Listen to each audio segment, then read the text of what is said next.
இதை இன்னொரு விஷயம் பார்த்தீங்கன்னா, பழைய காலத்துலலாம் இந்த வில்வ காய் இருக்கும் இல்லையோ, அது பழுத்துருதுன்னா அது உள்ளே இருக்கக்கூடியதை எடுத்துகிட்டு அதில் தான் விபூதி வச்சுக்கிற வழக்கம் இருக்குது.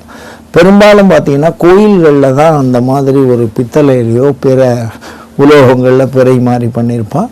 வீடுகள்லாம் நம்ம பெரும்பாலும் பார்த்தோம்னா ஒரு மரத்தினாலான ஒரு குடுவையில் விபூதியை வச்சுருப்பா, இல்லைன்னா பானையில் வைக்கிற வழக்கம் உண்டு. இதுதான் விபூதியை கொட்டி வைத்திருக்கிறது. இப்போ தற்காலத்தில் தான் இந்த பேப்பருங்கிறதெல்லாம் வந்திருக்கு. இந்த பேப்பரில் வைக்காமல் நம்ம எந்த கோயில் பிரசாதமாக இருந்தாலும் அதை ஆற்றுக்கு எடுத்துன்னு போயிட்டு ஒரு விபூதிக்குன்னு ஒரு பாத்திரம் வச்சு, அதுவும் இந்த மண்பானை, அப்படி இல்லைன்னா இந்த மரம், அப்படி இல்லைன்னா விபூதி மடல் இப்போல்லாம் கிடைக்கிறது இந்த உலோகத்தில் செஞ்சது, அதில் கொட்டி வைக்கணும். அது சாமி ரூமில் தான் அது இருக்கணும்.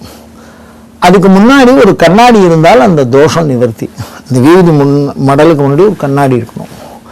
அதில் பாருங்கள், விபூதி நெத்தியில் இட்டுக்கு போகிறோம், பார்த்து இட்டுக்கிறதுக்கு சௌரியமாகவே கண்ணாடி இது பக்கத்தில் இருக்கணும்னு சொல்லியிருக்காரு சாஸ்திரத்தில்.